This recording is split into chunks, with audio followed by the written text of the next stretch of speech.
வாழ்க வையகம், வாழ்க வளமுடன். அறிஞர் பெருமக்களே, சிந்தனையாளர்களே, நாம் இங்கு ஒன்று கூடியிருக்கிறோம். உலக மக்களிடையே உள்ள குழப்பங்களை நீக்கி, சிக்கல்களை நீக்கி, வாழ்க்கையை எவ்வாறு வெற்றிகரமாக அமைதியாக நடத்த வேண்டும் என்ற ஒரு வினாவை எழுப்பிக் கொண்டு அதற்கு ஒரு முடிவு காண, அந்த முடிவு எல்லோருக்கும் கிட்டும்படியாக செய்ய அதற்குரிய பயிற்சியும் அதுக்குரிய விளக்கமும் உலகம் முழுவதும் பரவ வேண்டும்,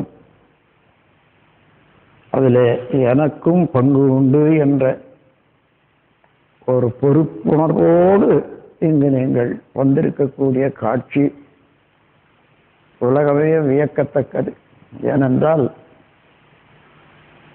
மனிதன் தோன்றிய போது 5 அறிவுதான் ஜீவ இனங்கள் போல இயங்கிக் கொண்டிருந்தது.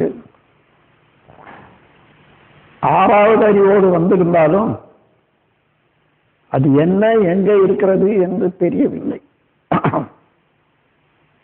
அதனால 6வது அறிவால் உணரக்கூடிய இம்பர்செப்டபிள், புலன்களுக்கு எட்டாத மறைபொருட்களாக உள்ள ஒரு நிலையை தெரிந்து கொள்ள வேண்டும் என்ற ஆசை எல்லாருக்கும் வந்தது. நாம் எங்கிருந்து வந்தோம், இறைநிலை என்று எல்லாரும் சொல்லுகிறார்களே, அது என்ன என்ற வினா எழுந்தபோது அது வளர்ந்து கொண்டே வந்தது. அந்த வினாவினுடைய ஒரு அழுத்தம். அதன் பிறகு சிலர் விடை கண்டார்கள். அந்த விடை காணும் போது விடையை 2ஆக பிரிஞ்சு விட்டது. ஒன்று மெய் விளக்கம், இன்னொன்று விஞ்ஞானம். மெய் விளக்கம் என்பது 6வது அறிவினால அறிந்து கொள்ளக்கூடிய கருத்துருவம், அசம்ஷன். அதேதான் 6வது அறிவினால ஏதோ சொல்றோம்னு நினைக்க வேண்டாம், எல்லாருக்கும் உள்ளது. மனித குலத்தில் உள்ள அனைவருக்கும் 6வது அறிவு இருக்கிறது. அது கருத்துருவம் என்று வைத்துக் கொள்வது. அது எப்படி என்பது விளக்கம் வேணுமானால் அதுக்கு ஒரு இடத்துல நான் ஒரு கவியில் சொல்லியிருக்கேன். சொல்லாத முன்னிருந்த சொல்லை போன்று சுருகுமலாம் கூடிக்கு முன் அருவம். சொல்லாத நாம் பேசுகிறோம், அதுக்கு முன்னே அந்த பேச்சில உள்ள கருத்து இருந்ததா இல்லையா? அது எப்படி இருந்தது? கருத்துருவம். எடுத்துக்காட்டு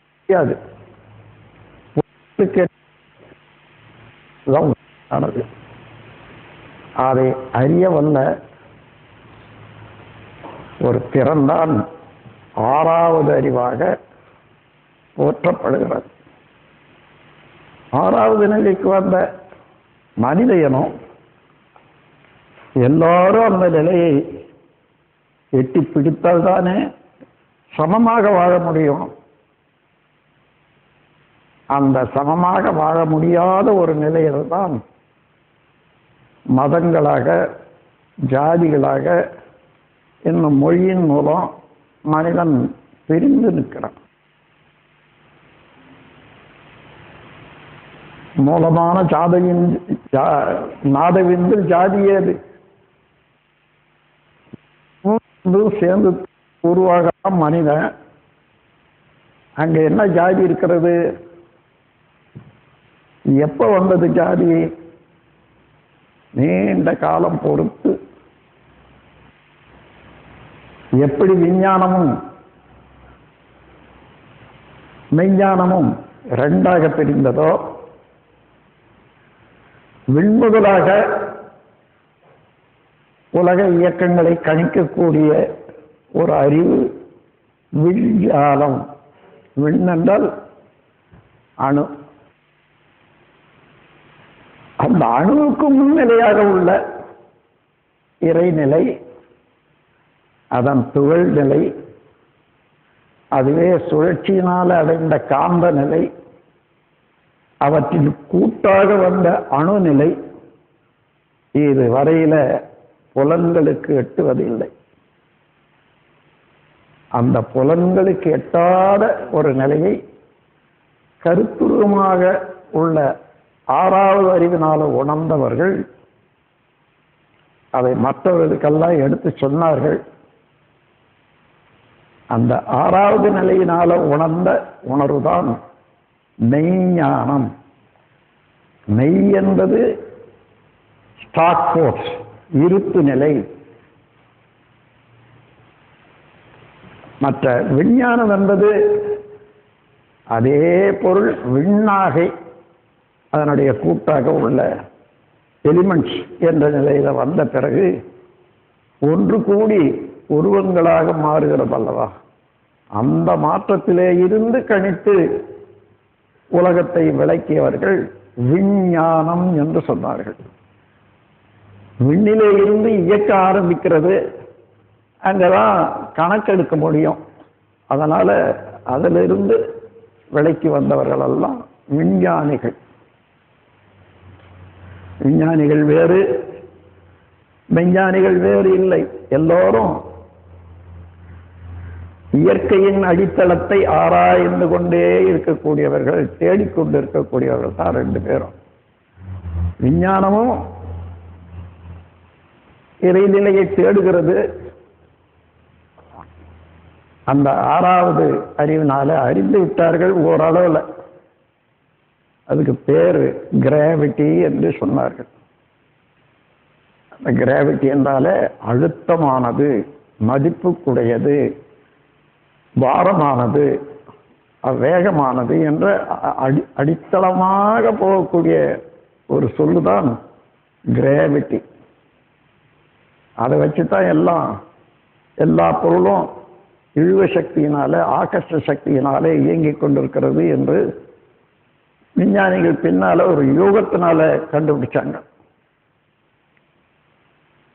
அது கூட இப்போ நம்முடைய தத்துவத்தில் ஆகர்ஷண சக்தி அடியோட விட்டுட்டோம்.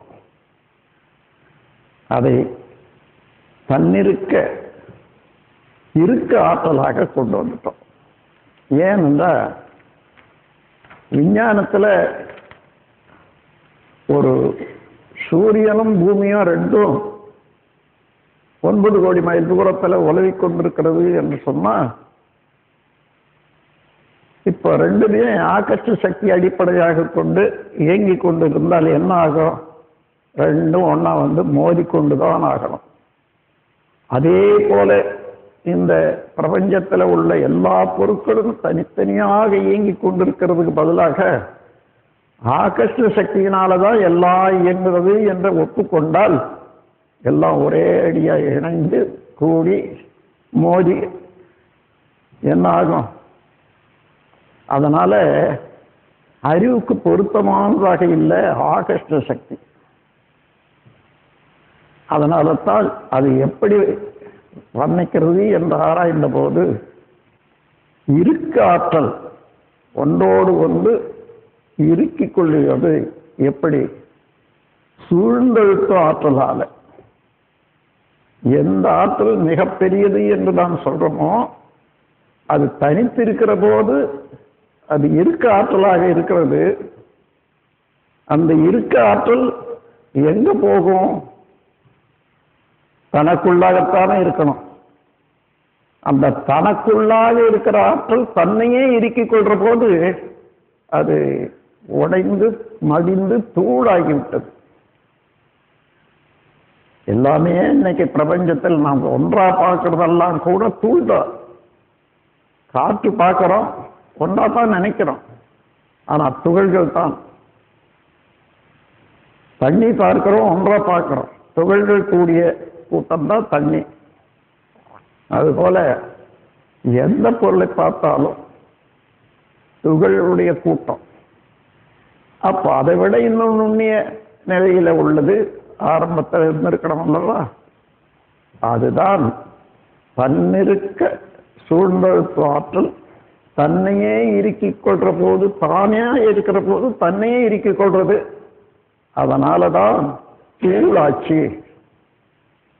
இந்த பிரம்மஞான பாடல் பாடுறாங்களே, அங்கேயே வருது பாருங்க. இறைவழியே தன்னிருக்க சூழ்ந்தழுத்து ஆற்றல். தன்னிருக்க சூழ்ந்தழுத்து ஆற்றல். இதன் திணிவு மடிப்பு விழ சுழலும் நாம். இதன் திணிவு, அதாவது அதனுடைய இறுக்கம், அதனால மடிப்பு விழுது ஒவ்வொரு இடத்துலையும். அது தனித்தனியா திரும்பி போகும். ஆகவே அந்த முறையில இதுவரையில வந்த விஞ்ஞானமும் மெஞ்ஞானமும் இந்த ஆகர்ஷண சக்தி அடிப்படையாக கொண்டே அந்த மயக்கத்திலேயே எல்லாமே விரிந்திருக்கிறது. அதை இப்பொழுது நாம் மாற்றியிருக்கிறோம். இந்த மாற்றம் உலகுக்கு பொருத்தமான காலம் வர்ற போது தானாகவே விரிந்து அதன் மூலம் எல்லா பிளவுகளும் குழப்பங்களும் சரியாகும். இதுவரையில பிரபஞ்ச இயக்கத்தை பற்றி அத்தனை தீரிஸ் வந்திருக்குது. அவ்வளவும் பார்த்தீங்கன்னா நாம் கொண்டு வந்திருக்கக்கூடிய தியரி என்ன என்றால், அங்கிருந்து ஒவ்வொரு பொருளாக மலர்ந்தது என்று சொல்றதுக்கு பதிலாக, இல்லை அந்த இறைநிலையே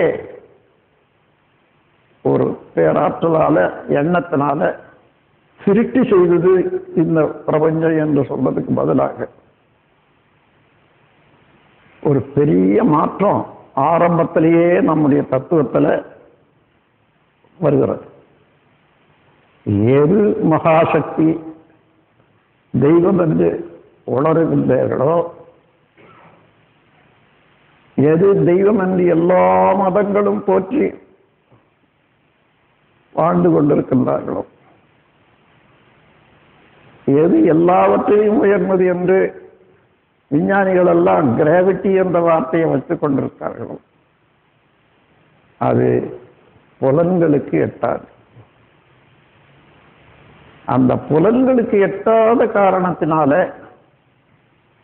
தானே ஓரளவில் ஆறாவது அறிவினால, அசம்ஷன் என்ற ஆறாவது அறிவினால உணர்ந்து கொண்டவர்கள் கூட சொல்லும் போது பிறருக்கு விளக்கி சொல்ல முடியாமல் சில வார்த்தைகள் எல்லாம் வந்துடுது.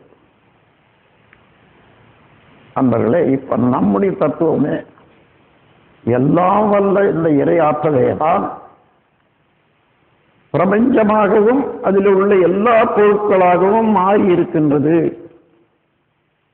சிருஷ்டியும் இல்லை, பரிணாமம் இல்லை, தன்மாற்றம். தன்மாற்றம் என்பது ஆங்கிலத்தில் டிரான்ஸ்பார்மேஷன் என்று சொல்வார்கள். அப்போ ஒன்றே இன்னொன்றாக மாறி இருக்கிறது. இறைநிலையாக இருந்தது எப்படி சொல்லாத முன்னிருந்த சொல்லை போன்று சொருவமெல்லாம் பூரிக்கு முன் அரூபம் என்ற கருத்தோ, அதே போல நாம் வெளியில நாம் காணக்கூடிய அத்தனை பொருட்களோ அது பூரிப்பதற்கு முன்னாக இருந்த நிலைதான் தெய்வம் என்றும், விஞ்ஞானிகள் கிராவிட்டி என்ற வார்த்தை கொண்டு ரெண்டும் ஒண்ணுதான். சரியா நீங்க கணக்கு பார்த்தீங்கன்னா கிராவிட்டி வேற, தெய்வம் வேற அல்ல, மொழி வித்தியாசம். இப்போ கிராவிட்டி என்பதுதான் தெய்வம் என்று நாம் உணர்ந்து கொண்டாலும், உணர்ந்து கொண்ட எந்த உண்மையும் உலகத்துக்கு ஒப்புக்கொள்ளணும், உலகம் ஒப்புக்கொள்ளணும், உலக கருத்துக்கு வாழ்க்கைக்கு ஒப்பு வரணும். அப்படி இல்லையானால் என்னதான் உண்மையை கண்டுபிடிச்சாலும் அதனால பயனில்லை. இப்ப நம்முடைய பொறுப்பு என்ன? இறைநிலையே தன்மாற்றம் அடைந்து பிரபஞ்சமாகவும் பிரபஞ்ச பொருட்களாகவும் மாற்றம் பெற்றிருக்கிறது என்று சொல்லிவிட்டால் அந்த இறைநிலையினுடைய தன்மைகள் என்ன? இதுவரையில இந்த கேள்வி எழுந்தது, ஆனால் யாரும் பதில் சொல்ல முடியல. ஆனால் அவர்களுடைய தவறு என்று எடுக்க வேண்டாம். அது இம்பர்செப்டபிள், அதாவது புலன்களுக்கு எட்டாத நிலை. அதனால அதை விளக்கி சொல்ல முடியாத விட்டுட்டாங்க. அரூபம். கடவுள் எப்படி இருக்கிறார்? அரூபமாக இருக்கிறார். அதேதான் விஞ்ஞானத்திலையும் இதுவரையில கிராவிட்டி என்ற வார்த்தைக்கு எங்கேயாலும் விளக்கம் வந்திருக்குதான்னு பாருங்க. இல்லை. இப்ப கூட எங்கேயோ ஒரு மண்டபத்தில் ஐயாவை கூப்பிட்டு இருக்காங்க. என்ன கிராவிட்டி என்றதுக்கு விளக்கம் சொல்றதுக்காக வேணும் என்றது அங்க நம்ம அழைச்சதுக்கு அர்த்தம். இப்ப கிராவிட்டியை பற்றி பேச ஆரம்பித்தது ஆழியார் தான். அதனால இங்க இருந்துதான் எல்லாருக்கும் கிராவிட்டியை பற்றிய விளக்கம் கொடுத்தாங்க. இப்போ ஆழியார் என்ற ஒரு இடத்துக்கு வந்த ஒரு பெருமை பாருங்க. மலைப்பிரதேசமாக உள்ள திருவண்ணாமலையில நான் யார் என்ற கேள்வி எழுந்தது. முடியல. இப்ப அது எங்க முடியுது? ஆழியார்ல முடியுது. நான் யார் என்பதுதான் எல்லாம் வல்ல இறையாற்றல் தன்மாற்றம் பெற்று வந்தது என்ற விளக்கம் கொடுக்கிறார். இப்பொழுது அப்படி தன்மாற்றம் அடைந்து இந்த பிரபஞ்சமாக மாற வேண்டுமானால் அந்த ஆதி நிலையினுடைய தன்மைகள் அல்ல. தன்மைகள் என்ற என்ன சொல்லும் போது அதை ஐடென்டிஃபை பண்ணணும். அதாவது அதை சான்று கூறணும். இந்த பெரிய பொறுப்புல நாம் வந்திருக்கிறோம். இந்த பொறுப்போட நீங்கள் அனைவரும் உட்கார்ந்திருக்கிறீர்கள். இனி வருங்காலத்தில் கடவுள் என்ன, அதனுடைய தன்மை என்ன என்று யாராயிலும் கேட்டால் இதுதான் தன்மை என்று உணர்த்தக்கூடிய அளவுக்கு எல்லாருமே, அதாவது குவிந்து இருக்கக்கூடிய அறிவை அதாவது விரிய வைத்து விளக்கிக் கொள்ள வேண்டியதுதான். அறிவு என்பது எல்லாருக்கும் ஒண்ணுதான். ஏன்? இறைநிலையே மனிதனாக வந்ததுனால, இறைநிலையே அறிவாக இருப்பதனால அறிவு எல்லாருக்கும் ஒரே அறிவு தான். எதுவரையில தூண்டி இயங்க விட்டோமோ அது வரைக்கும் இயங்கிக் கொண்டிருக்கும். அதற்கு உதாரணம், ஒரு சாதாரண ஒரு விவசாய 4 மகன்கள் அவர்களை இக்கால நிலைப்படி பள்ளிக்கூடம் அனுப்பிச்சாரு.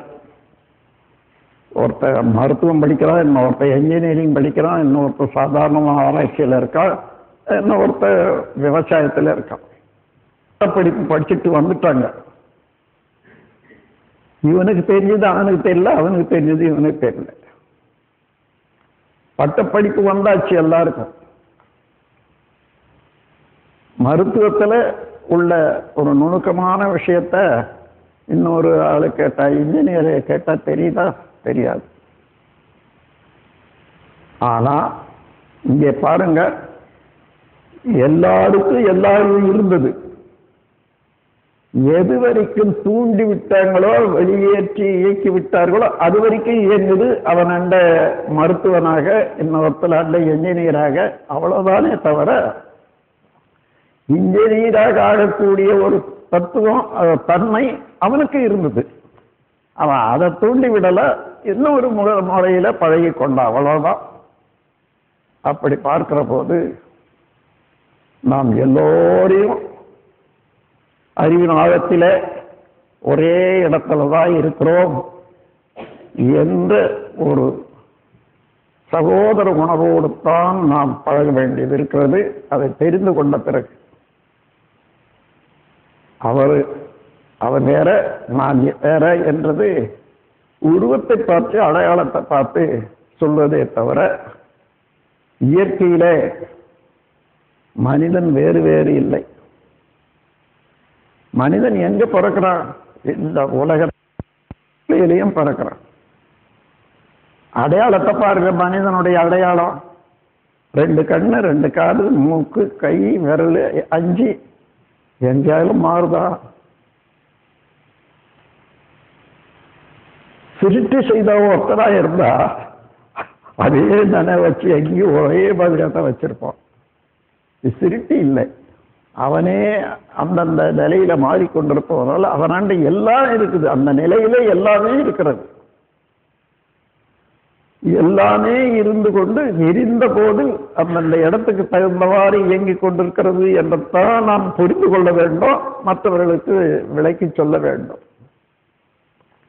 நண்பர்களே, இங்க நாம் எந்த அளவு பொறுப்பில் இருக்கிறோம்ன்றத நீங்க எல்லோருமே மனதில் வைக்க வேண்டும்.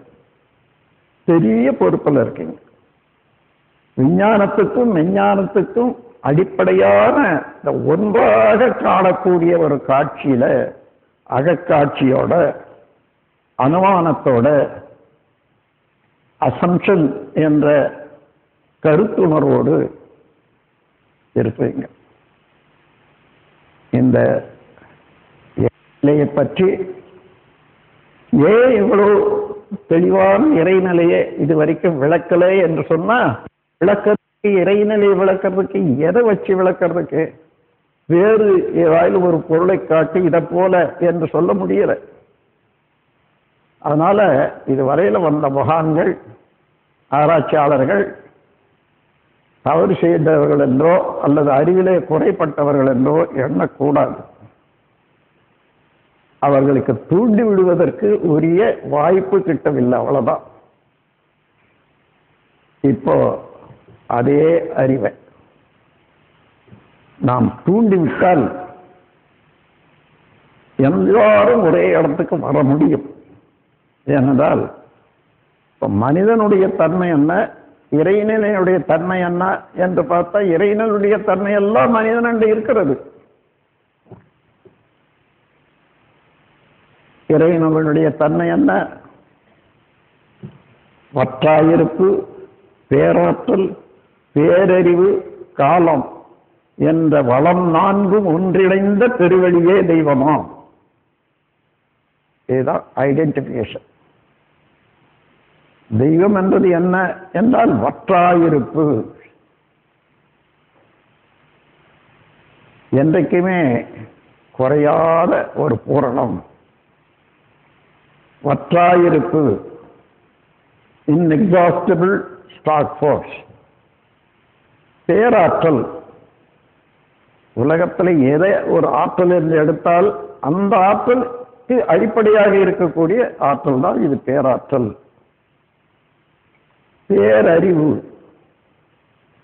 எல்லாம் உணர்ந்து கொள்ளக்கூடிய அறிவு என்று சொல்லலாம் என்றாலும் இந்த அறிவு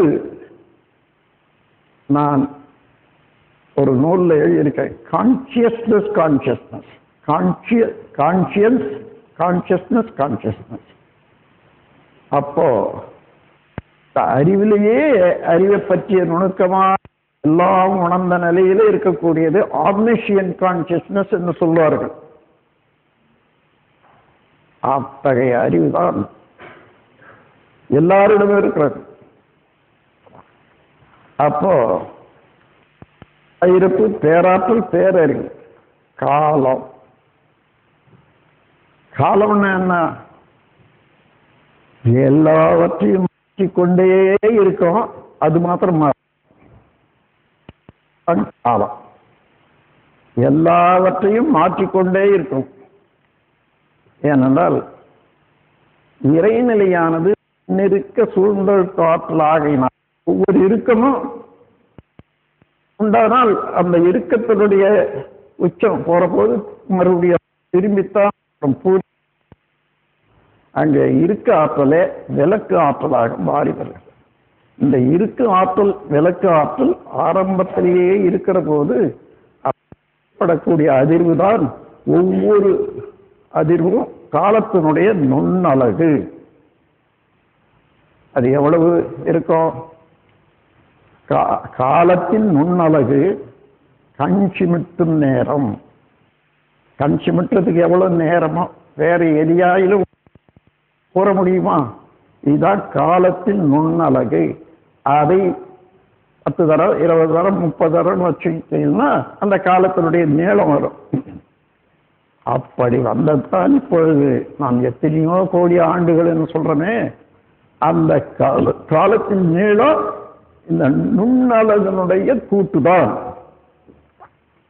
அதனால இந்த இறையாற்றலினுடைய தன்மைகள் என்ன என்று பார்த்தால் 4 தன்மைகள். இறையாற்றலுக்கு அறிவு இருக்கிறது என்று சொல்றதை விட இறை அறிவாக இருக்கிறது. இறையாற்றலே காலமாகவும் இருக்கிறது.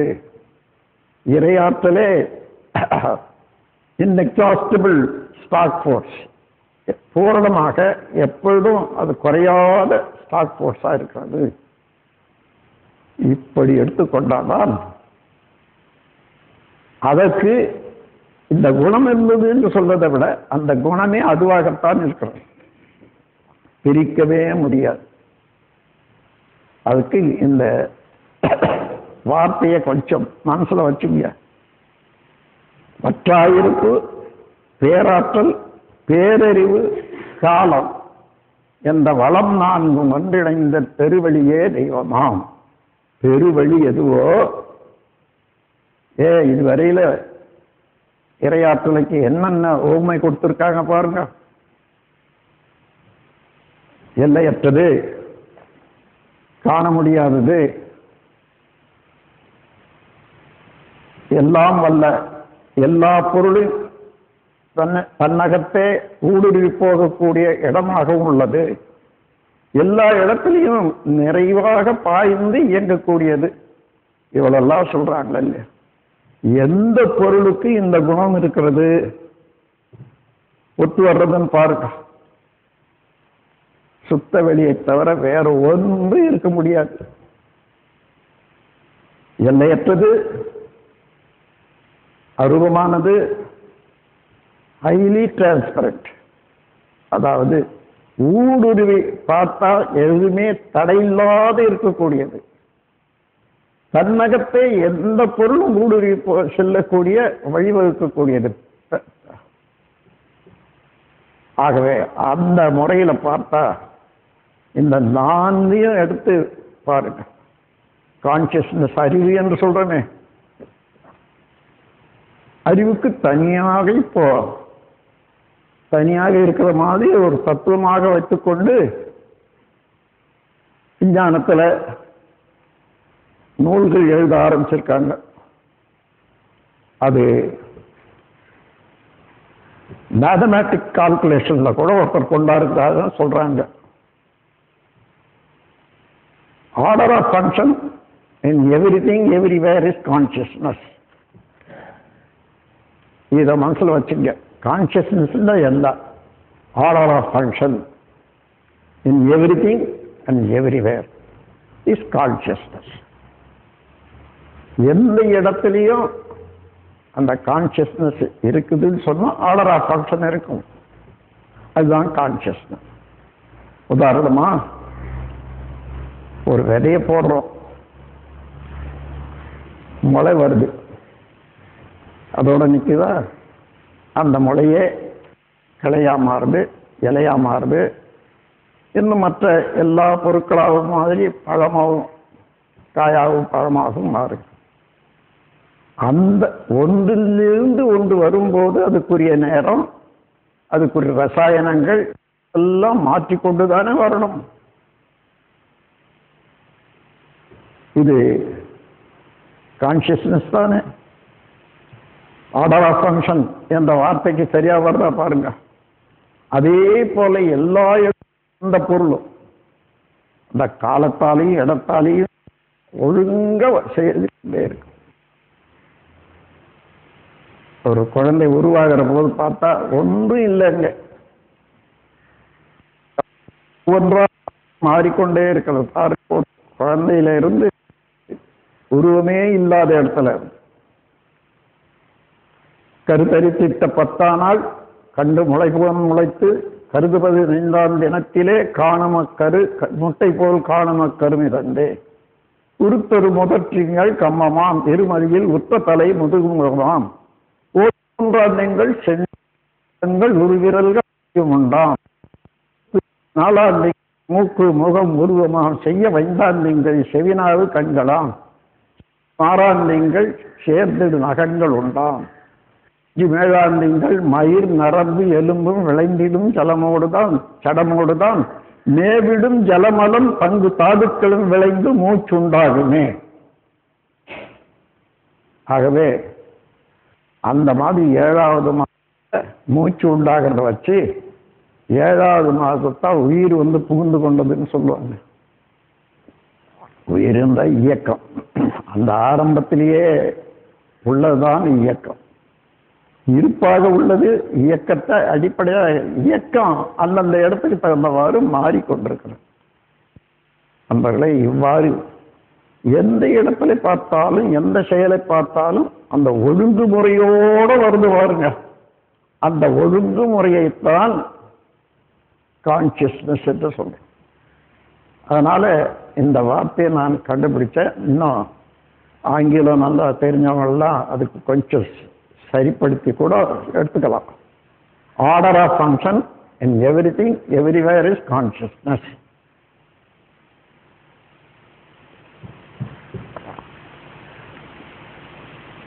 அந்தவர்களே, இப்போ ஆண்கள் உருவாகிறாங்க, பெண்களும் உருவாகிறாங்க. அந்த உருவம் அமைக்கிற போது எந்த வித்தியாசமும் இல்லவே இல்லை. அதன் பிறகு பாருங்க, ஒவ்வொன்றாக அந்த வித்தியாசம் ஏற்பட்டு கொண்டே இருக்கிறது.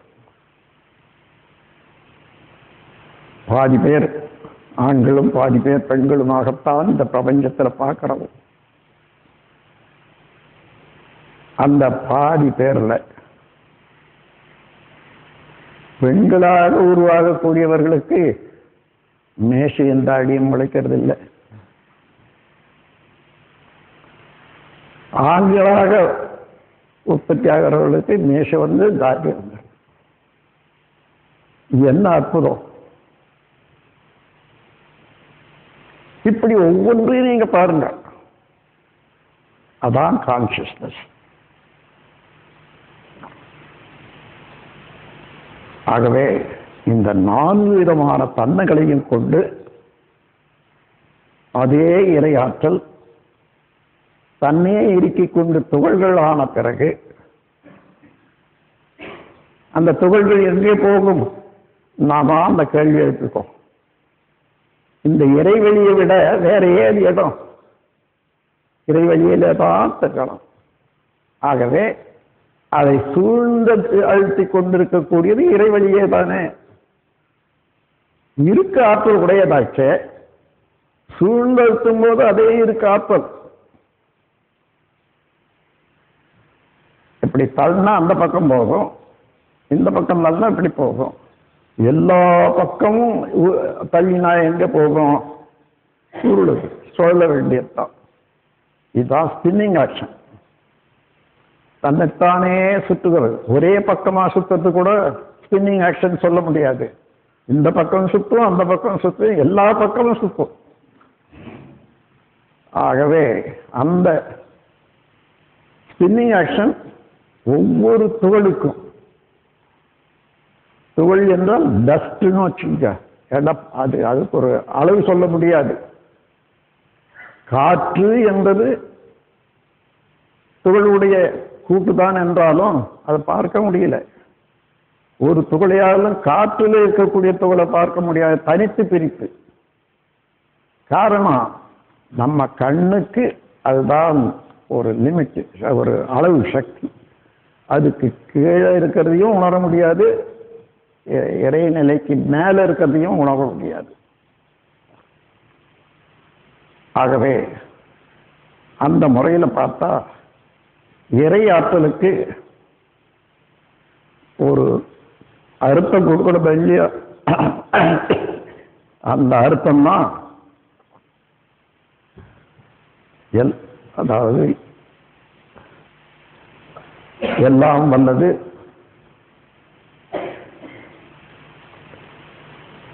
அறிவாக இருப்பது, எல்லாம் வல்லது, எங்கும் நிறைந்தது, ஹைலி டிரான்ஸ்பரண்ட், இவைகளெல்லாம் போட்டு பார்த்தீங்கன்னா சுத்த வெளிதான் அதுக்கு ஒத்த வழியாக வரும்.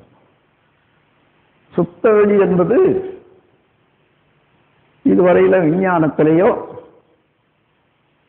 அல்லது தத்துவத்திலேயோ ஒன்றுமில்லாத சூன்யம், வேக்கூம், இந்த கருத்து தான் மனிதனுக்கு தெரிந்த வரையில இருந்திருக்கிறது.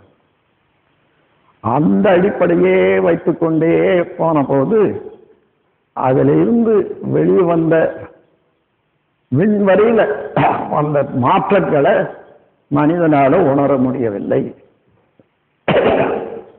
அதனால இறைநிலையில இருந்து பிரபஞ்சமாக எப்படி மாறியது என்றதுக்கு விளக்கம் கொடுக்க முடியவில்லை.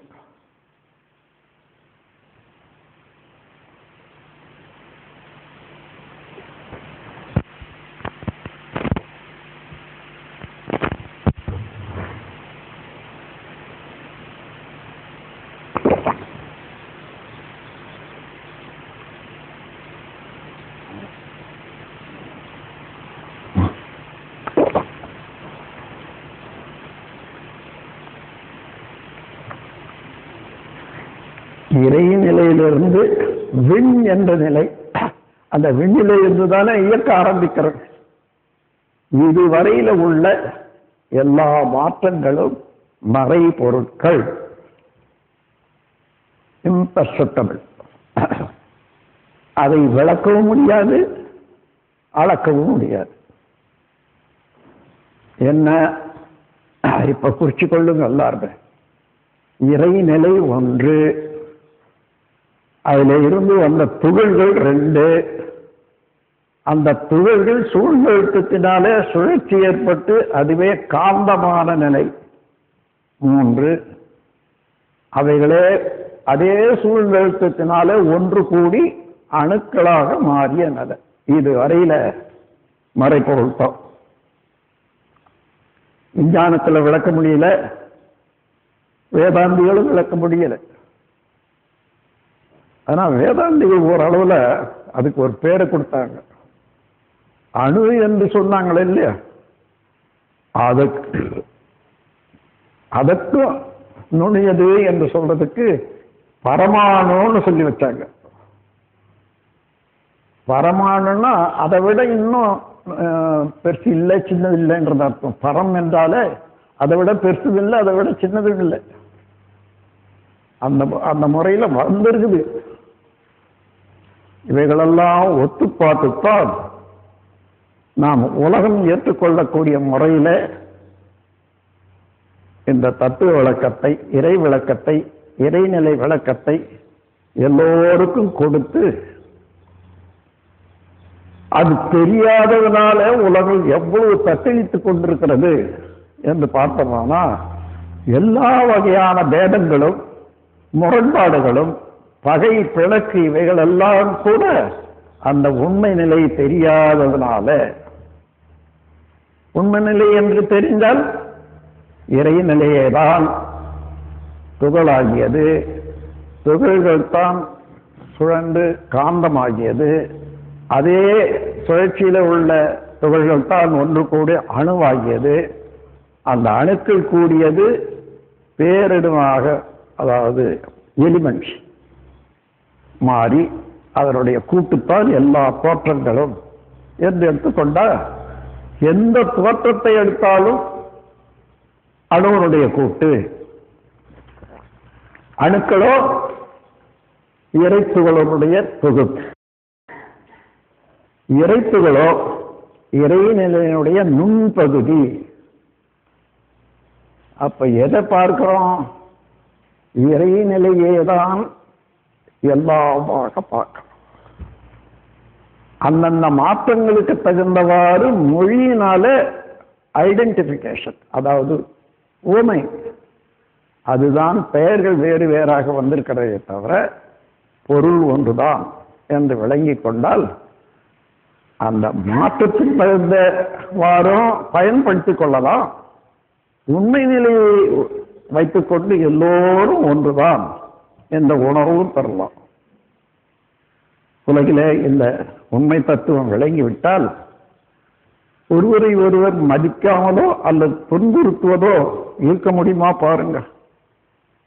இறைநிலையாகவே இன்னொரு மனிதனை தெரிந்து கொண்டால் இறைநிலையே துகளாகி காந்தமாகி அணுக்களாகி அணுக்கள் கூட்டினால பஞ்சபூதங்களாகி எல்லாம் வந்ததை போல இது ஒரு உருவம்.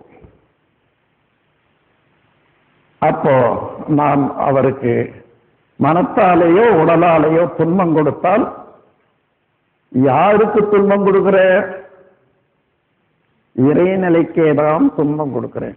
அப்போ அங்க வேற இறைநிலை இல்லை, இங்க வேற இறைநிலை இல்லை. அங்க கொடுக்கிற துன்பம் இங்கேயும் தானே இருக்கும். துன்பம் கொடுக்கக்கூடியவர் தன்னை துன்பப்படுத்திக் கொண்டுதான் இன்னொருவருக்கு துன்பம் கொடுக்கிறான். அப்ப ரெண்டு இடத்துலையும் கெடுக்கிறான்.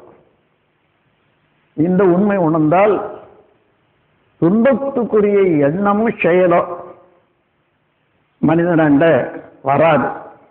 இப்ப வந்து பழகிக்குது, இனிமே அதை குறைக்கணும். பழக்கத்தில் வந்துட்ட பிறகு மனிதன் விளக்கத்துக்கு திரும்புறது கொஞ்சம் சங்கடம் தான். ஒரே ஒரு ஜீவன் இந்த பிரபஞ்சத்துல பழக்கத்துக்கும் விளக்கத்துக்கும் இடையே போராடி கொண்டிருக்கக்கூடியது ஒரே ஒரு ஜீவன், அதான் மனிதன். பழக்கத்தையும் விட முடியாது, விளக்கத்தையும் மறக்க முடியாது. ஆனால் நான் அப்படித்தான் இருக்கணும் இப்படிதான் இருக்கணும்னு சொல்லிக்கிட்டே இருப்பான், யார முடியல. அதனால இதெல்லாம் இயல்பாகவே ஏற்பட்டிருக்கிறது என்பதை உணர்ந்து கொள்வது. உணர்ந்து கொண்டு இந்த உண்மை உணர்ந்து கொண்டால் இறைநிலை சுத்த வெளிதான் என்று உணர்ந்து கொண்டால் தெய்வம் எத்தனை இருக்கப்போ? எல்லா தெய்வமும் பென்ஷன் கொடுத்த அனுப்பிச்சவர் எழுதிட்டான். ஒரே ஒரு தெய்வம் தான் இருக்கும், அதான் சுத்த வெளி. ஆனா இதை இப்பதான் நாம் உணர்றோம், இதுவரையில யாரும் உணர முடியலன்னு நினைக்க வேண்டாம். ஒரு மகான் ஒரு கவியில எழுதியிருக்கார், அங்கிங்கனாதபடி எங்கும் பிரகாசமாய் ஆனந்த பூர்த்தியாகி அருளோடு நிறைந்தது தன் அருள் வெளிக்குளே அகிலாண்ட கோடி எல்லாம் தங்கும்படிக்கு இச்சை வைத்து உயிர்க்குயிராய் தழைத்தது மனவாக்கினில் தட்டாமல் நின்றது சமய கோடிகள் எல்லாம் என் தெய்வம் உன் தெய்வம் என்று எங்கும் தொடர்ந்து எதிர் வழக்கிடவு நின்றது எங்களும் பெருவழக்காய் யாதினும் வல்ல ஒரு சித்தாகி இன்பமாய் உள்ளது எதுவோ அதுதான் நான் விரும்புவது தெய்வமானது என்று சொல்றாரு அறுதிட்டு. அப்போ அங்கேயே தெரிந்திருக்கிறது, அதை கேட்டவர்கள் ஒப்புக்கொள்ளக்கூடிய அறிவு உயரல. இது வரைக்கும் எடுத்து சொல்லியிருக்காங்க, அந்த சொன்ன சொல்லை வாழ்வதற்கு வரல. இந்த குறைகளை எல்லாம் போக்கி எல்லாரையும் உண்மையினுடைய பிரதிநிதிகளாகவே காணவும் அவர்களும் அந்த உண்மையை உணரவும் அந்த உணர்ந்த உண்மையிலேயே ஒருவருக்கொருவர் உரையாடவும் வாழவும் பழக்கம் வந்து விட்டதானால் உடனே வராது. இந்த பழக்கத்துக்கு மனிதன் அடிமை என்று சொல்றது. அதே போல இவனுக்கு தெரிஞ்சது இவன் கொஞ்சம் கொஞ்சமா மாறிக்கிட்டு வரும்போது ஒரு குழந்தை வந்ததுன்னா குழந்தைக்கு ஒரு கொஞ்சம் அளவுக்கு மாற்றம் இருக்கும். இன்னும் அந்த கருமையத்திலிருந்து இன்னொரு தலைமுறை வந்தால் கொஞ்சம் மாற்றம். இப்படி தலைமுறைகள் மாறும்போது பல தலைமுறைகள் மாறி ஆகணும். உண்மை உணவு இந்த உலகம் பெற்றாலும் கூட அது எல்லாரும் உணர்ந்து ஏற்றுக்கொள்ளக்கூடியதுக்கு பல தலைமுறைகளாகும். இந்த தத்துவத்தை கண்டுபிடித்த பிறகு அதை ஒட்டி உலக சமாதானம் என்ற நூல் எழுதுற. ஆனால் இது நீங்க இப்படி எழுதுறீங்களே, இது ஒரு உட்டோப்பியா, அதாவது கற்பனை. அவன் இது எவ்வளவு நாள் ஆகும், வந்தா நல்லதான், இது வருமா வராது என்றான். சரி வரும், அதுக்கு காலம் ஆகும்னு சொன்னேன். எவ்வளவு காலம் ஆகும்? இன்று நான் குறிப்பிட்ட திட்டம் ஒன்றை ஏற்க பல இடையூறு உண்டு. இன்று ஆண்டு 50க்குள்ளே உலகோர் இந்த ஆட்சி முறையை நன்றென்று ஏற்றுக்கொள்வார். மீண்டும் ஒரு நூற்றாண்டின் முடிவுக்குள்ளே மேலோங்கி உலகெங்கும் அமலாய் நிற்கும். என்னங்க இவ்வளவோ நாளாகும், நீண்டு விடுகிறதே நாள் எண்ணி எண்ணி நினைந்து ஆதரவாளர் சோறு கொள்வார். வேண்டும் என்று யான் விரும்பி கணித்ததில்லை, விரிந்து நின்று ஆய்ந்து கண்ட முடிவு இது பதில் சொன்ன. அந்த பதில் தான் இப்ப உங்களுக்கு கொடுக்குறேன். எல்லாருக்கும் இருக்கு. எப்படி வரும் இதெல்லாம் உணர முடியாதத போகலாம். எப்படி பல தலைமுறைகள் போக போக அந்தந்த தலைமுறையில வாங்கி கொண்ட அந்த கருமையம் சிறப்படைந்து கொண்டே வரும்போது ஒவ்வொரு தலைமுறைக்கும் அந்த சிறப்புல இருந்து மேலுக்கு வர ஒரு தலைமுறைன்னா சாதாரணமா 20 ஆண்டுகள் வச்சிருக்காங்க. ஒரு மனிதனுக்கு 20 ஆண்டு வயதானால்தான் குழந்தை உற்பத்தி ஆகும். அதை வைத்துக்கொண்டு 20 ஆண்டு வச்சு அப்போ 5 தலைமுறைகள் நான் சொல்றேன். எவ்வளவு நாள் ஆகும்? 100 ஆண்டு காலம் வேணும். முழுக்க முழுக்க ஒரு உண்மை யாரால வெளியிட்டாலும் அது எல்லாரும் ஏற்றுக்கொண்டு எல்லோரும் அதே நிலையை உணர்ந்து கொள்ளக்கூடிய காலம் வர வேணுமானால் 100 ஆண்டு காலம் வேணும். அதைத்தான் அங்க சொன்ன.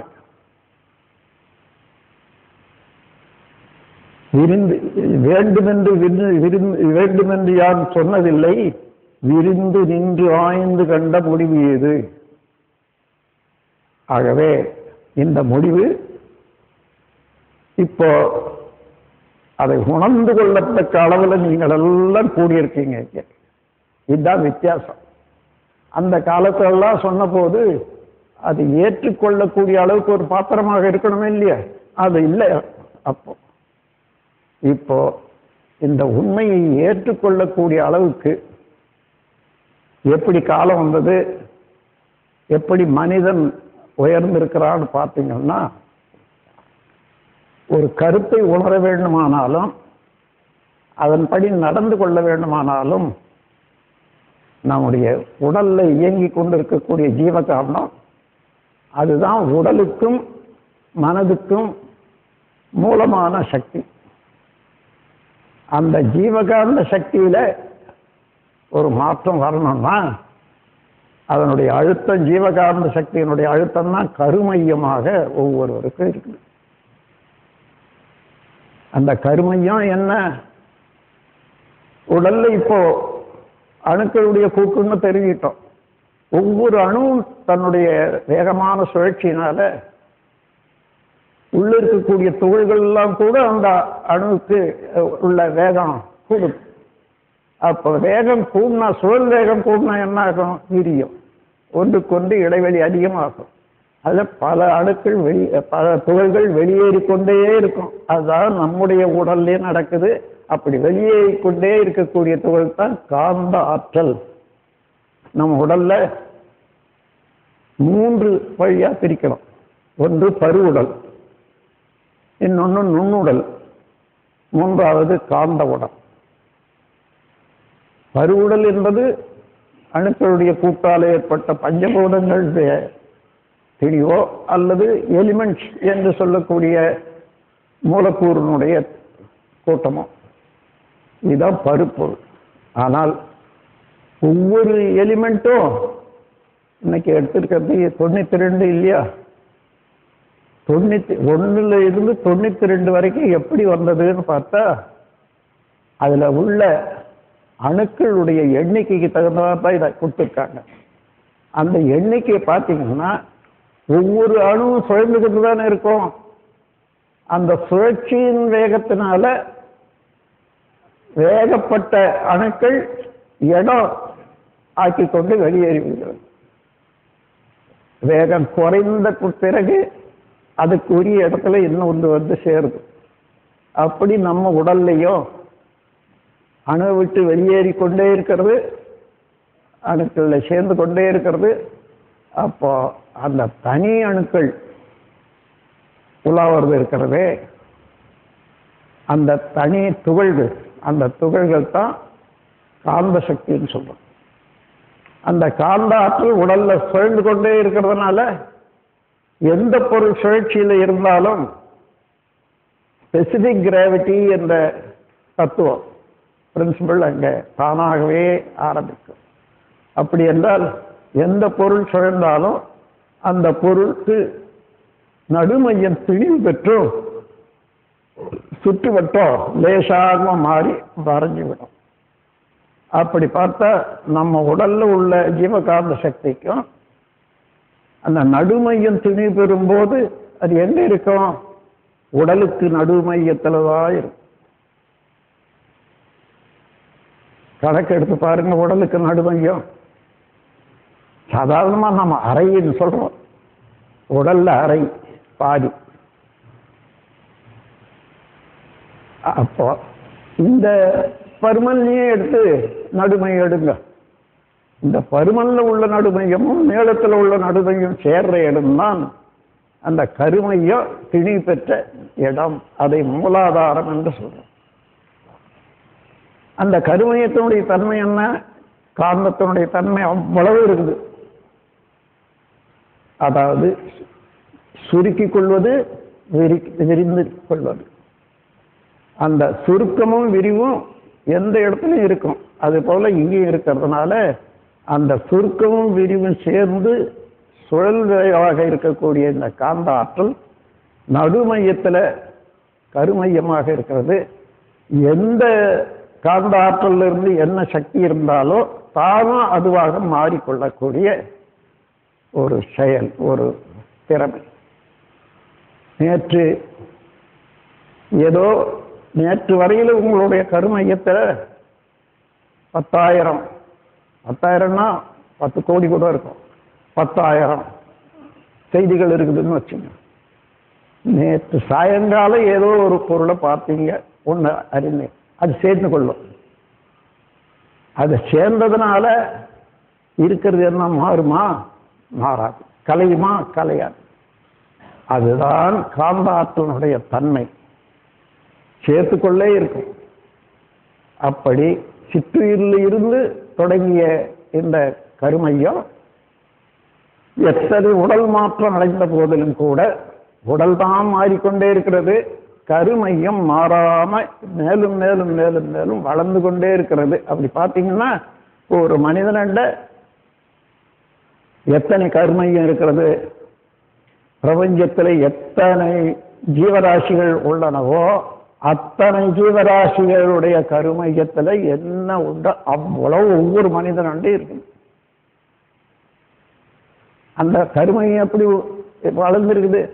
எல்லா ஜீவராசிகளையும் தாண்டி இப்ப நம்ம ஒவ்வொருவராண்டி இருக்கு. அப்போ ஒவ்வொருவரும் இந்த கருமையத்தை கொண்டு பார்த்தால் ஆதி காலம் தொட்டு இன்று வரையில என்னென்ன செயல்கள், என்னென்ன நிகழ்ச்சிகள் இந்த பிரபஞ்சத்தில் ஏற்பட்டதோ அதே அந்த காந்த அலை மூலமாக ஒன்று சேர்ந்து கருமையத்தில் இருப்பாக இருக்குது. மனிதன் எல்லாமாக இருக்கிறான். மனிதன் மனிதனாகவே இருக்கிறான்னு சொல்ல முடியாது. திடீர்னு பாம்பை போல சீருவான், புலியை போல கடிப்பான், ஏழை போல கொட்டிட்டு ஓடிடுவான். எல்லாம் இருக்குது இல்லையா? எல்லாம் இருக்குது. அந்தந்த சமயத்தில் அது அதுவாக செயல்படும். நாம் ஆன்மீக துறையில என்ன செய்யறோம்? மனிதனுக்கு ஒவ்வாத துன்பமளிக்கக்கூடிய இந்த ஜீவ குணங்களை மாற்றிக்கொள்ளணும் என்றதுக்கு என்னென்ன உண்டோ அதுக்காக முயற்சி செய்வதுதான் யோகம். யோகம் என்றது பூரணமாக பூர்த்தியாக இறைநிலையோடு இணையத்தக்க அளவுக்கு நம்மை உருவாக்கி கொள்ளக்கூடிய பயிற்சி தான் யோகம். யோகம் என்றால் இணைப்பு, இறைநிலையோடு இணைப்பு. அன்பர்களே, இந்த அளவில் சிறப்பு பெற்ற மனித இனம் இன்று எப்படி இருக்கிறது என்று பாருங்க.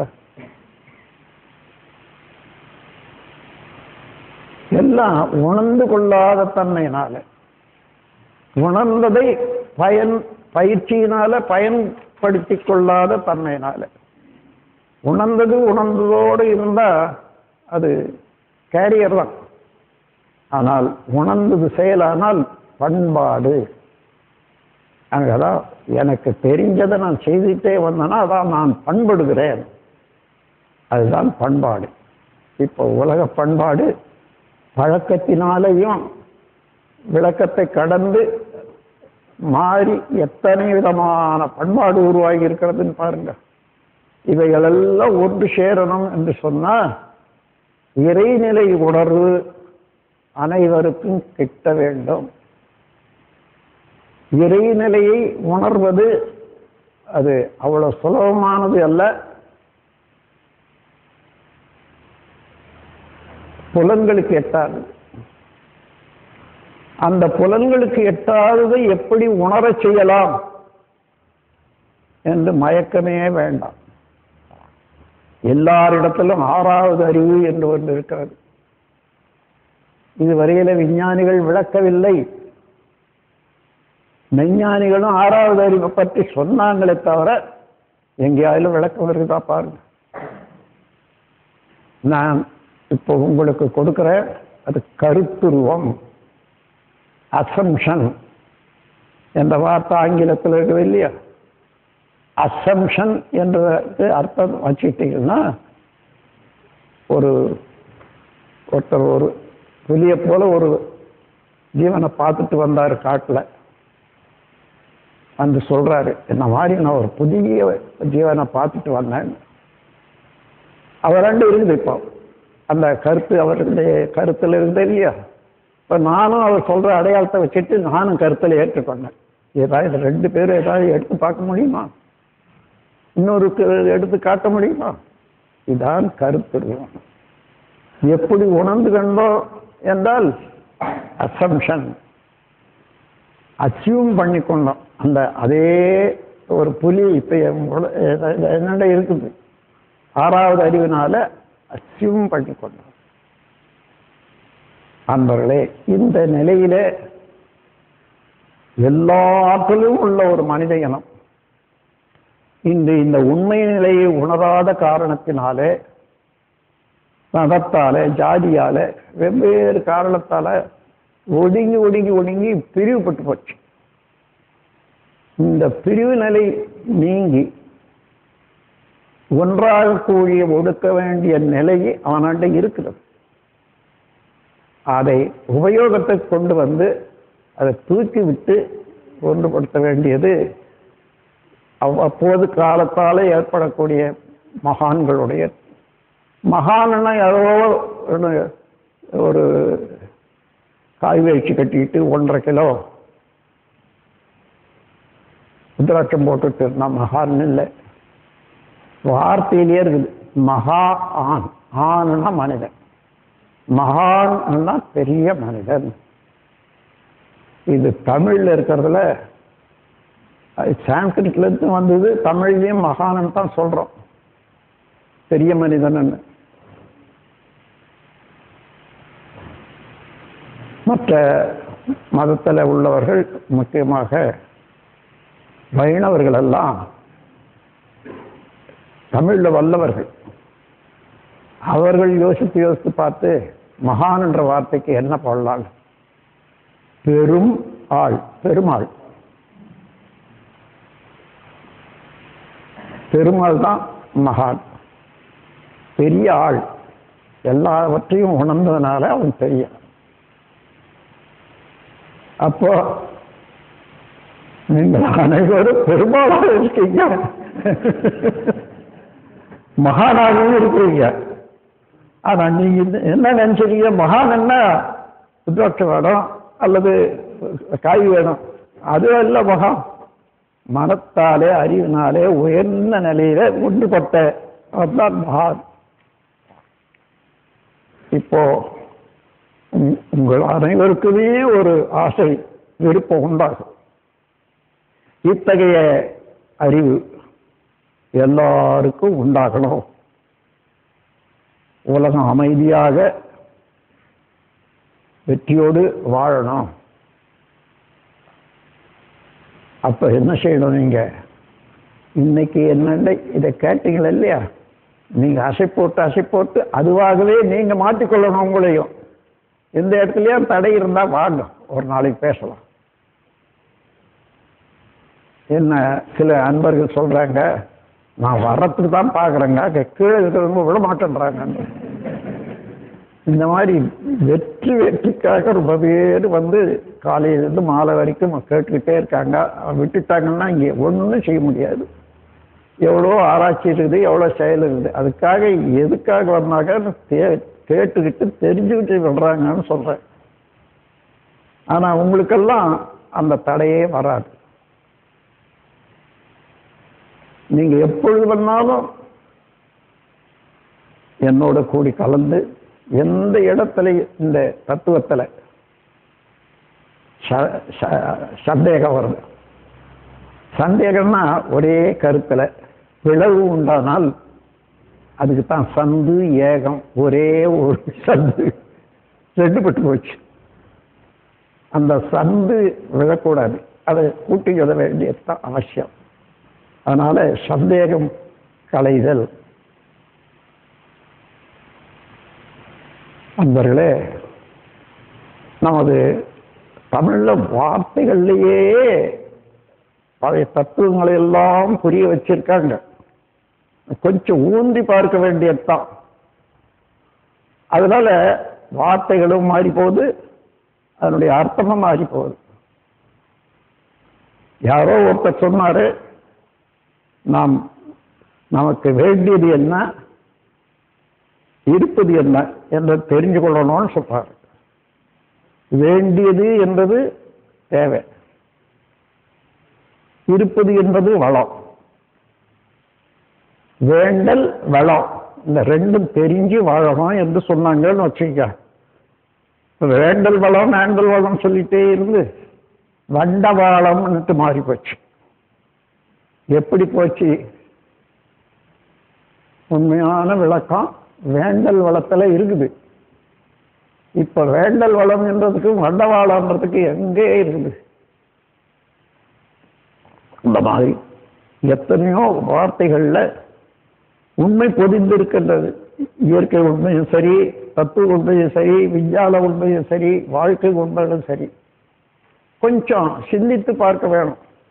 சிந்தனையில போனா ஆழம் போகும். ஆழம் என்பது என்ன? கடல்ல அலைய பார்க்கிறோம், ஆயிரக்கணக்கான அலைகள். ஆனா இந்த அலைகள்லாம் பார்த்தா எதையாலும் ஒன்றோடு ஒன்று கூடுதான்னா, அதாவது எங்க வெளியில கரை வருதோ அங்கதான் கூடும். இதுவும் முடிஞ்சு போகும், அதுவும் முடிஞ்சு போகும். அப்போ இந்த அலைகளுக்கு எது அலையாக இருக்கிறது என்று சிந்தனைக்கு வந்துட்டோம்னா, கடல் நீர் தான் அசைகிறது, நீரின் அசைவுதான் அலை. தெளிவாய் போச்சுப்போம். அலைகிறது, அதனால அலை என்று சொல்றோம். நீரின் அசைவுதான் அலை என்று தெரிந்து கொண்டா, அதே போல எல்லா தோற்றங்களும் இறைநிலையினுடைய அசைவு தானே, அலைதானே. அப்ப அலைநிலையிலிருந்து நிலைக்கு போனோம்னா நமக்குள்ள என்ன இருக்குது? அந்த அலையை நீக்கிட்டு பார்த்தீங்கன்னா, அசைவு நீக்கிட்டு பார்த்தா தண்ணி தான்.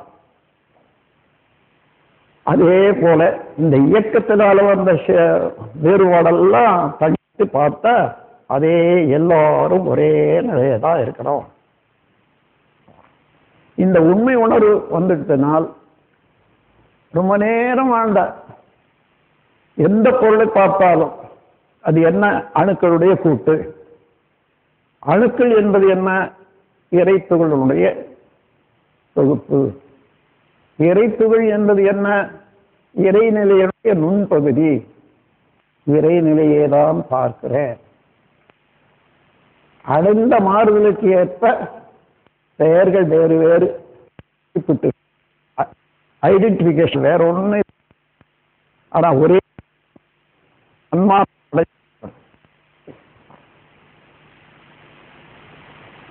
அன்பர்களே, இந்த உண்மையை உணர்ந்து கொண்டால் யாரை பார்த்தாலும் அவங்க என்ன?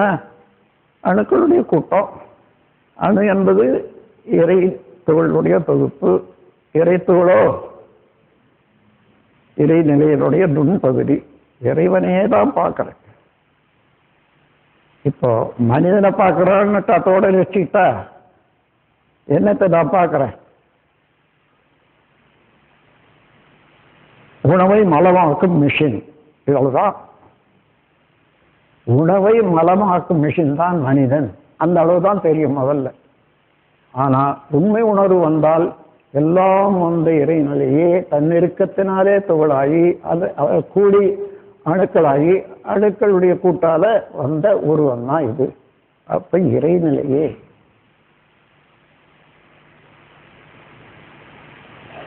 அன்பர்களே, தத்துவம் என்பது, உண்மை விளக்கம் என்பது கடினம் அல்ல.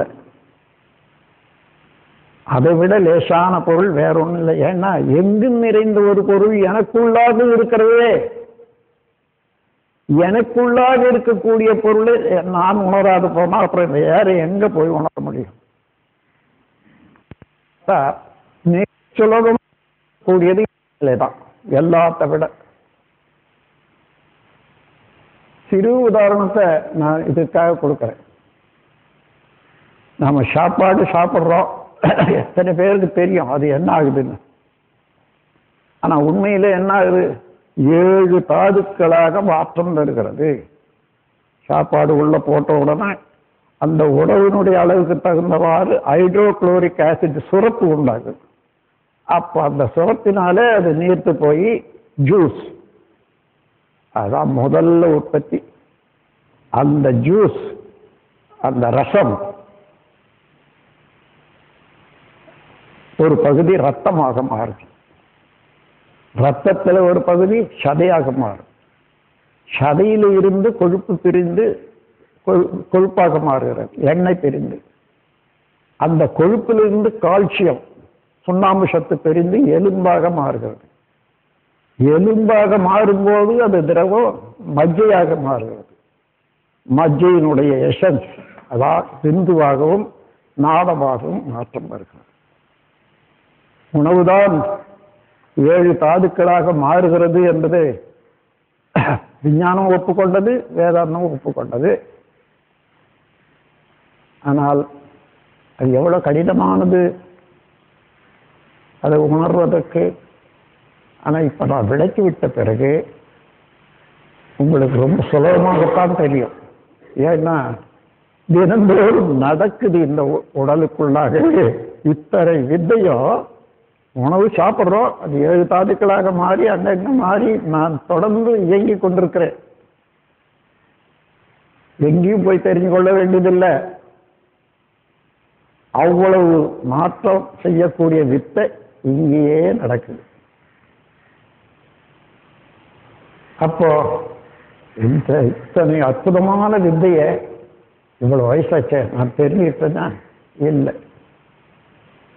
அப்போ நான் செய்யறேன்னா இல்லை. எங்க அப்பா அம்மா செய்யறாங்களா? இல்லை. நண்பர்கள் யாரா இதை செய்து கொடுக்குறாங்களான்னா இல்லை. நம்ம எவ்வளவு சம்பாதிச்சாலும் அதுல பங்கு போட்டு வாங்கிக்கிற அரசாங்கம் அது செய்தாங்கன்னா இல்லை.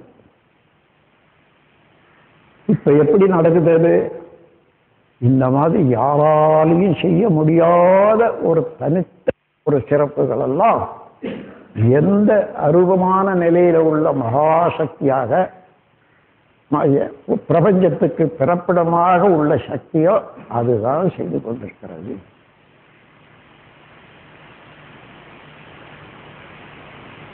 அறிவில் மிகுந்து விட்டால் இந்த 7 தாதுக்களை ஒன்றை செய்ய முடியுமா? யாராயிலும் இவ்வளவு பேர் இருக்கும், கேட்டு பாருங்க. யார் அறிவில் சொல்ல முடியாது. சரி, அறிவில் தேர்ந்தவர்களெல்லாம் விஞ்ஞானிகள்னு சொல்றது இல்லை. இந்த உலகத்தில் யார் சிறந்த விஞ்ஞானின்னு கண்டுபிடிச்சு ஒரு குழு அமைச்சுக்கிட்டு அங்கே போய் ஒரு உண்டை சோறு கொடுப்பேன், ஐயா இதை நீங்கள் ரத்தமாக்கி கேளுங்க. இடையே முதல்ல இவனை பைத்தியக்கார ஆஸ்பத்திரிக்கு அனுப்பணும். ஆனால் நீங்க கேட்டது ஒன்றும் தப்பில்லை, புரிய முடியாது. அது நடக்குது. எங்க நடக்குது? இதுக்குள்ள நடக்குது. நீங்க விஞ்ஞானியை கேட்டாலும் கூட அது முடியாது. அவ்வளவு பேராற்றல் உள்ள உள்ளடக்கமாக பெற்ற மனித உருவத்தில் வந்திருக்கக்கூடியவர்கள் அந்த உண்மையை உணரவில்லையானால் உலகத்துல வாழ்க்கை எப்படி இருக்கும்? எங்கேயுமே தடுமாற்றம், தடம் மாற்றம். தடுமாற்றம்ன்றது எது செய்யறது எது செய்யக்கூடாதுன்றது தெரியாத ஒன்று விரும்பி ஒன்றை செய்யறது தடுமாற்றம். தடம் மாற்றம், இப்படிதான் போகணும் என்று ஒரு வழி இருக்குது, ஒரு முறை. அந்த முறையே மாற்றிக்கொண்டு செய்ய போது தடம் மாற்றம். இந்த தடுமாற்றமும் இருக்கக்கூடாது, தடம் மாற்றமும் இருக்கக்கூடாது என்று சொன்னால் உண்மை விளக்கம் வேண்டும். உண்மை விளக்கத்துக்கு எங்க போகுது? எந்த உண்மை விலகி கொள்ளணும்னு நினைக்கிறோமோ அந்த உண்மையை நாம இருக்கிறோம். அதுக்குத்தான் அங்க புறப்பட்டது நான் யார் என்ற கேள்வி கேட்டுங்கன்னு சொல்லி. உலகம் முழுவதும் அந்த கேள்வி இப்போ விரிந்து நான் யார், தன்னை அறிய வேண்டும் என்றது வருது. ஆனால் எல்லாரும் நீங்க செய்ய வேண்டிய ஒரு உதவி, ஆழியாருக்கு வாங்க. நான் யார் என்ற கேள்வி எந்த இடத்துல இருந்தாலும் சரி அதுக்கு முடிவு இங்க கொடுக்கிறோம். இந்த இறைநிலை விளக்கத்தை கொடுத்தா அதுவேதான் ஆளாக இருக்கிறது. இறைநிலையே நான் என்று தூக்கு தொகையா சொல்லிவிடக்கூடாது. நான் தான் இறைநிலை என்று சொல்லவே கூடாது. இறைநிலையே நானுமாக இருக்கிறது. அந்த முறையில் நாம் அறிவை பெருக்கிக் கொண்டு விளக்கத்துக்காக அந்த வெளிச்சத்தில் எல்லோரும் அழைக்கலாம். இதை பாருங்க, இதுதான், வேற ஒன்றும் இல்லை. அவர் வேறுபட்டவர்கள் இல்லை. அதே அறிவு இருக்கிறது, அதுவே தன்மை இருக்கிறது. ஆகையினால விளக்கும்வாறு விளக்குனா கட்டாயம் விளங்கி. அப்படி விளக்க வேண்டுமானால் விளங்கிக் கொண்டவர்கள் விளங்கிய வழியே வாழ வேண்டும். அந்த பண்பாட்டோடு வார்த்தை வந்தாதான் அந்த வார்த்தையிலேயே அந்த பண்பாடு அந்த உண்மை நிலையோ அவர்களை விளங்கிவிடும். அப்படியே டிரான்ஸ்ஃபர் ஆகும். நீங்க ஏதோ ஒன்று வச்சுக்கிட்டு ஒன்று சொல்லிக்கிட்டே இருந்தா அதே போல அவங்க இன்னொன்று வச்சுக்கோங்க. அதற்காக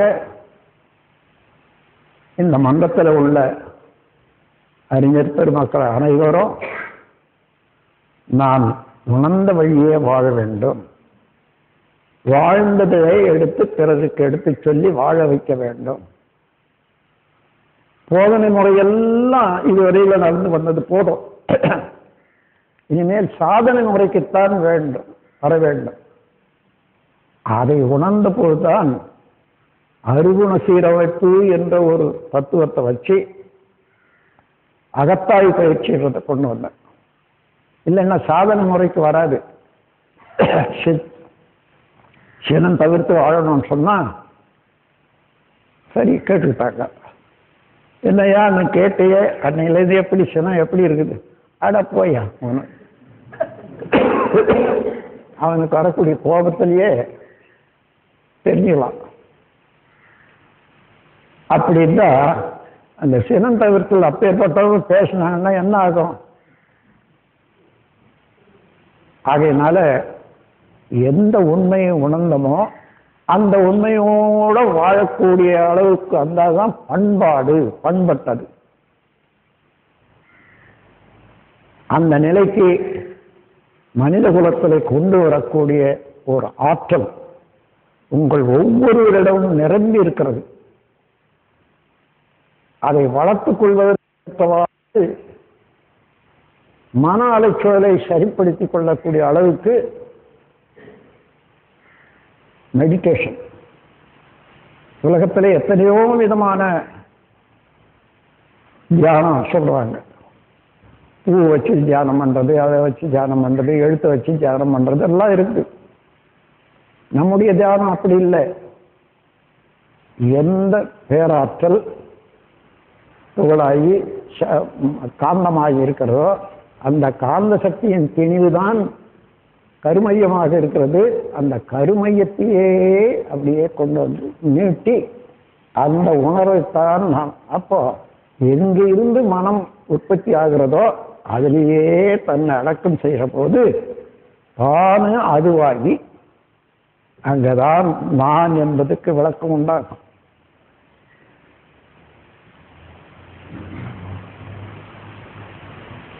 இறைநிலையோடு எண்ணத்தை கலக்க விட்டு ஏற்படுவோர்